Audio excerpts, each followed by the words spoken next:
Radio J. Les rendez-vous de la Viso. Lise Gutmann. Radio J.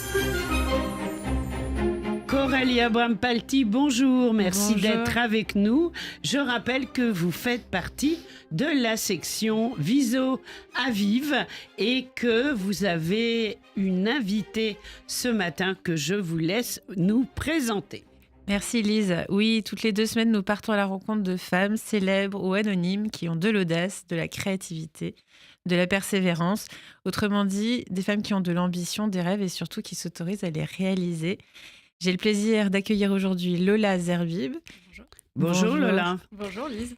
Lola, vous êtes créatrice de contenu et multi-entrepreneur, cofondatrice d'une agence de design, mais aussi en parallèle d'un concept Salive qui propose des parcours culinaires, comme des micro-voyages gustatifs dans Paris. Nous y reviendrons.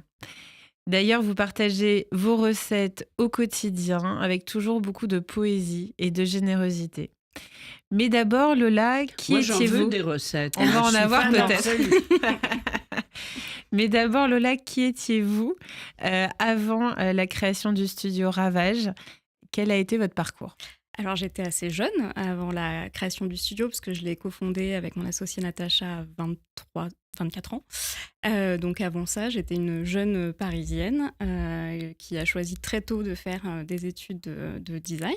Donc ça continue à être un fil rouge dans ma vie. Et c'est là-bas que j'ai rencontré mon associé et peu de temps après nos études, on a décidé de monter notre entreprise ensemble.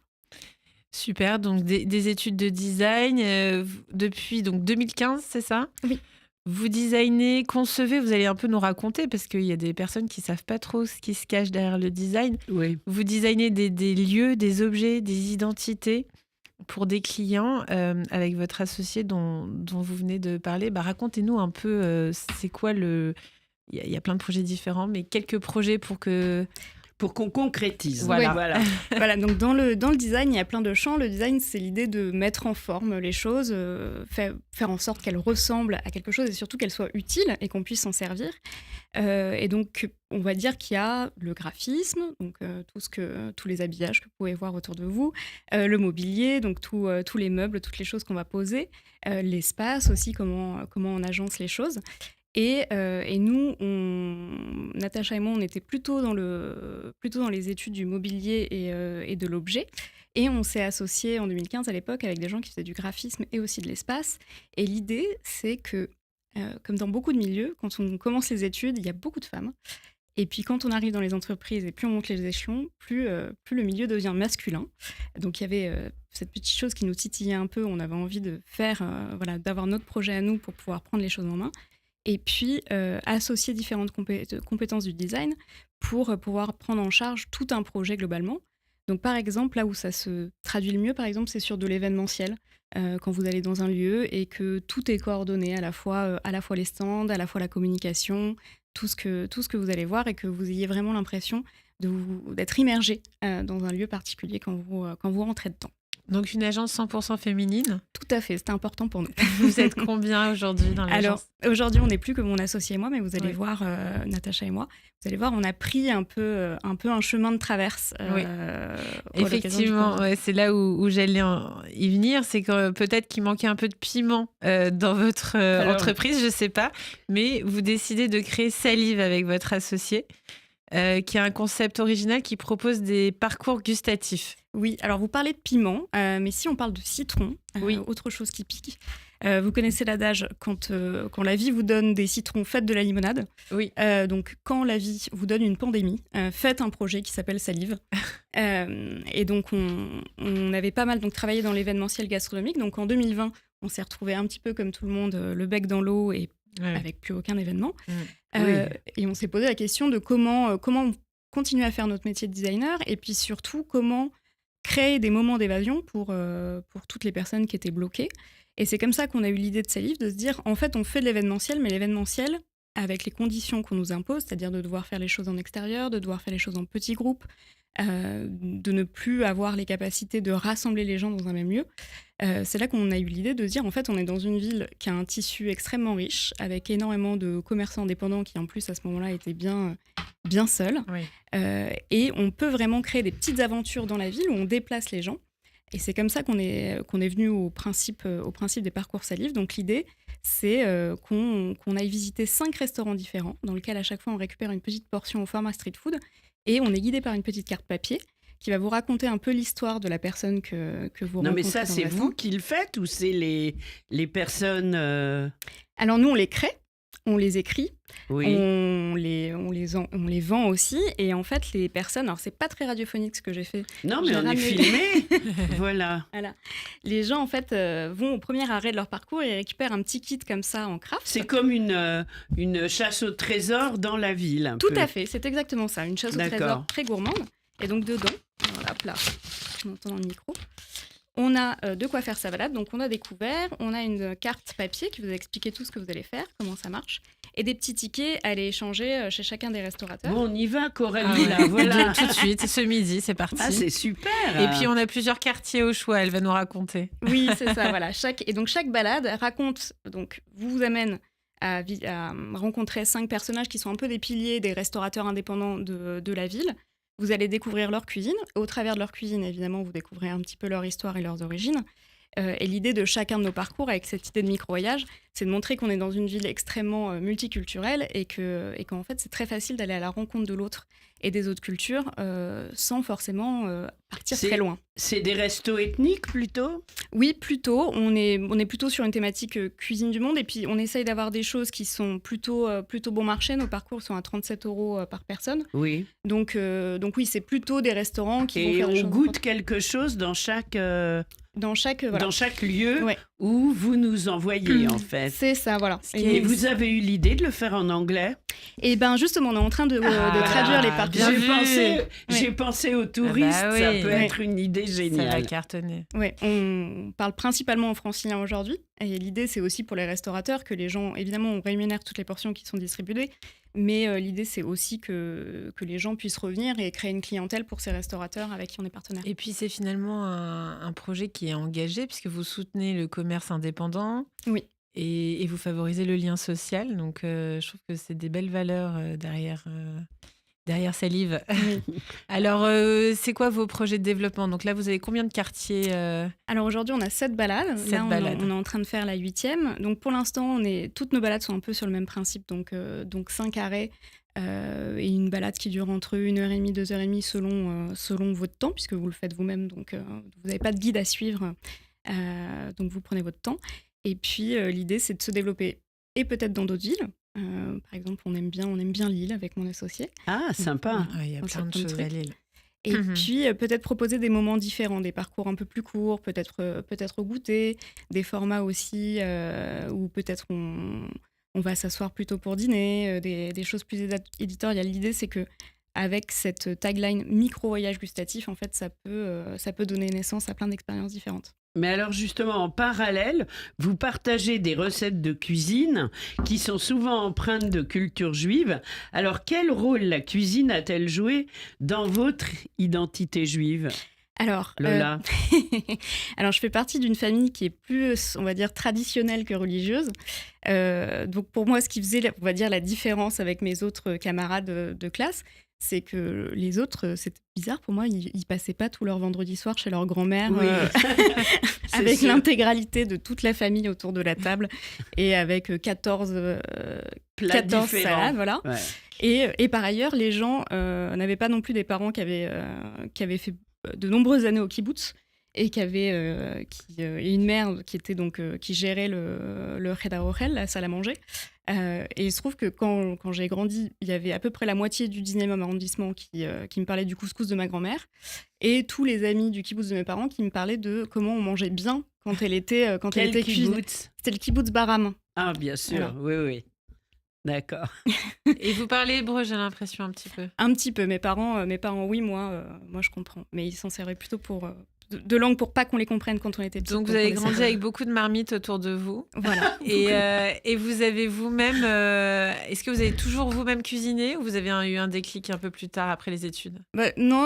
Ma mère et ma grand-mère ont toujours eu à cœur de nous montrer. Et puis je pense que du coup, dans la psychologie, assez tôt, j'ai dû comprendre que le langage d'amour et de partage passait par la nourriture. Mais oui. Voilà, et avec des côtés C'est assez important. différents. Alors, les partages de Lola, c'est des partages qui sont quasi... ils sont des professionnels, hein, puisque donc là, on parle des recettes. Vous êtes une excellente rédactrice et créatrice de contenu. Donc, sur Instagram, par exemple, chaque recette que vous nous livrez, c'est aussi un petit bout de votre vie. Donc, vous entremêlez à la fois la recette, les ingrédients, mais aussi un partage de votre vie. Hein. C'est comme un journal intime. Il y a même de la philosophie de vie. Est-ce que l'écriture, c'est une passion ? Est-ce que vous avez par ailleurs des projets d'écriture ? Parce que vous avez vraiment une plume. Hein. Merci. Je dirais que pour l'instant, je le vois plutôt comme un médium. J'ai l'impression que ce soit avec Salive ou quand on fait du design ou quand je partage des recettes, l'idée, c'est de créer du lien. Et puis, je pense que c'est important, et encore plus dans le monde dans lequel on évolue, de montrer que nos cultures sont riches, qu'on a des histoires qui nous forgent, et voilà, d'aller un peu plus loin que l'image un peu lisse des gens qu'on peut avoir. Donc, je trouve que c'est un bon moyen de connecter l'écriture et justement d'être intime et de se montrer un peu à nu, de montrer qu'on est tous des êtres humains avec des histoires différentes et que...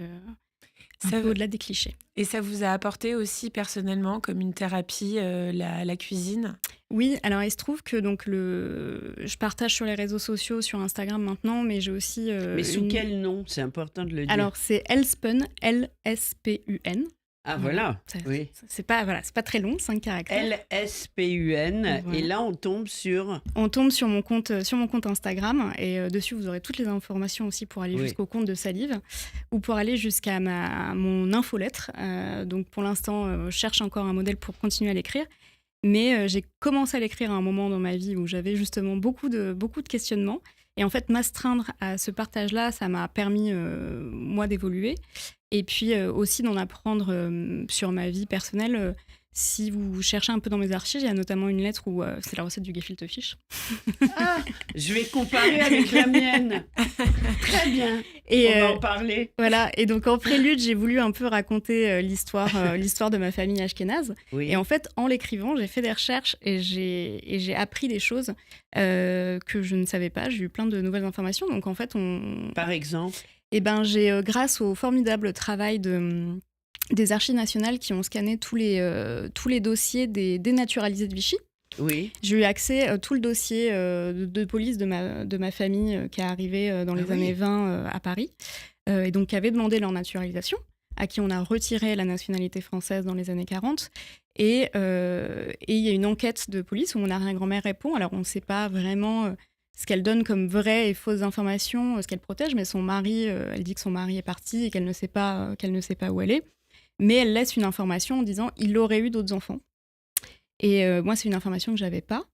Et bêtement, je me suis dit « mais oui, peut-être qu'on a des cousins qui sont vivants quelque part, potentiellement en Bourgogne ». Et puis on s'était dit, parce que c'est un adultère, parce qu'ils sont partis, peut-être qu'ils étaient partis avec une femme française. Et en fait, en cherchant au fur et à mesure, je me suis rendu compte que non, en fait, il était parti avec une autre femme polonaise et qu'ils avaient eu 2 enfants. Et qu'en fait, moi qui pensais que mon arrière-grand-père était parti à Auschwitz seul, en fait, il a été déporté avec cette femme, leur sœur et leurs 2 enfants qui avaient a priori 4 et 2 ans. Ah. Terrible. Et donc, il n'y a plus de traces. C'est-à-dire, ils n'ont pas de descendance. Ils n'ont pas de descendance, mais du coup, il y avait quelque chose d'assez thérapeutique dans écrire cette lettre, c'est-à-dire que je leur ai, en faisant ces recherches, je leur ai donné une existence. Et puis maintenant, on essaye de se dire avec ma mère et ma sœur qu'au moins, il y a 2 personnes dans le monde qui pensent à ces êtres, mais oui, à la vie si courte. Ouais, tout à fait. Terrible comme histoire, j'avais encore jamais entendu. Voilà. Alors... Pardon, j'ai un problème de voix. Coralie a la voix un peu brouillée aujourd'hui. Avec cette profusion d'activités, est-ce qu'il y a une semaine type chez Lola Zerbib ? Alors, il y a 2-3 activités pour Salive qui, comme on organise des parcours toutes les semaines, il faut prévenir les restaurateurs, les livrer, produire les kits, toutes ces choses-là. Mais après, oui, en ce moment, c'est un peu à géométrie variable. En ce moment, on a beaucoup envie avec mon associé de développer Salive et on dédie beaucoup de temps à ça. Mais c'est vrai que de temps en temps, je travaille chez moi pour pouvoir faire une recette d'un côté où j'engraine un peu mes proches pour qu'on aille tester des restaurants, tester des choses. Voilà. Vous vous adressez à des particuliers, mais aussi à des entreprises, il me semble. Oui, l'idée, c'est que les parcours grand public ont lieu le week-end, samedi et dimanche midi. Et pour les professionnels qui souhaitent faire du team building ou par exemple intégrer dans leur événement, faire une transition entre un événement le matin et l'après-midi, on peut faire soit adapter nos parcours qui existent, soit faire des parcours sur mesure. Et donc là, trouver les partenaires, trouver l'itinéraire, raconter l'histoire, créer tout ça. Très chouette. C'est une très belle histoire. Ouais. Alors, on parle un peu recette, on a le temps. Ah oui, allons-y. Oui. Alors, déjà, le gefilte fish sucré ou salé? Ou les deux? Alors, un tout petit peu de sucre. Un tout petit peu, comme moi. Voilà. Super. Quelque part entre l'Ukraine et la Pologne. Voilà, on est d'accord, bravo. C'est ma recette, hein. Moi je fais un peu des deux. Voilà. Et vous faites quoi d'autre en recette typique ashkénaze? Comme là, le hareng. Alors malheureusement, le hareng, c'est difficile de trouver le bon hareng. Donc ça, ma mère me dit que jamais elle n'a retrouvé le goût du hareng de son enfance. Mais enfin, faut en manger quand même et transmettre. Hein. Mais oui, pas de souci. Et puis là, vu qu'on sort un petit peu des fêtes de Pessah, pas mal de foie haché. Voilà. Pareil, voilà, qui étonne toujours, mais qui plaît énormément à ma famille séfarade. Alors, oui, ils en réclament. Les séfarades adorent le foie haché. Ouais, oui. Et alors, justement, vous le faites à la graisse d'oie ou de canard ou vous le faites à l'huile? Je le fais à l'huile d'olive parce que quand même, la partie séfarade en moi c'est bien. réveille. D'accord. Super. Et du coup, Pardon, et du côté séfarade alors? Du côté séfarade, je suis d'une famille constantinoise. Donc le plat star, c'est le couscous bien vert, sûr. voilà, avec ses artichauts, les fèves, les cardons, toutes ces choses-là. Des déclinaisons de poivrons partout. Et puis les œufs avec les anchois, les carottes au cumin, beaucoup d'ail, toutes ces choses-là. Je pense que votre prochaine étape, c'est de créer votre restaurant, hein, Lola. Ça vous pend au nez. J'aimerais bien, mais je sais que c'est difficile quand même comme vie pour travailler avec. Très dur, ouais. Voilà. Il faut avoir des super associés. En tout cas, cette association, elle a l'air d'être très... vous apportez beaucoup parce que vous vous écoutez mutuellement, vous suivez vos passions et ça, je trouve que c'est une voie dans l'entrepreneuriat qui est riche et qui est inspirante pour les autres. Oui, c'est une voie presque talmudique en fait, parce qu'on fait tout, on considère que la vie est intéressante quand on est plusieurs et qu'on a plusieurs points de vue, et donc c'est beaucoup d'échanges. Eh ben, c'est beau de terminer comme ça. On vous rappelle quand même où vous retrouvez sur les réseaux et sur Internet. Donc, si vous voulez voir mon compte et les recettes, c'est donc @lspun Elspun sur Instagram. Oui. Et pour Salive, le site et le compte Instagram, c'est salive.paris. Parfait, merci infiniment. Alors, on voulait rappeler merci beaucoup, hein, Lola Zerbib, magnifique. Hein. On va se précipiter sur votre site pour avoir les recettes et tout. Coralie, tous les vendredis, la Viso et le CRIF sont au... Oui, alors au Trocadéro, bien sûr, pour les Mères de l'Espoir, pour penser et parler des otages encore retenus dans les mains du Hamas. Oui. On voulait aussi commencer à vous donner rendez-vous le dimanche 18 mai pour le 65e Salon du Livre Viso, qui est un moment grandiose à la mairie du 16e arrondissement. Et il y aura, tenez-vous, 80 écrivains présents. Énorme. On pourra bien sûr avoir une dédicace. Il y aura également des conférences. Et ce sera un joli moment de rencontre littéraire. Et je pense que le Salon de la Viso, moi, ça me parle. On fera une émission spéciale. Avec grand plaisir. Merci beaucoup, Coralie Abram-Palti. On va aussi sur les réseaux, le site de la Viso. Et merci beaucoup, Lola Zerbib, pour tout cela. Et puis, on vous souhaite beaucoup de succès pour tout ce que vous entreprenez. Merci beaucoup. Merci beaucoup. Au revoir. Merci.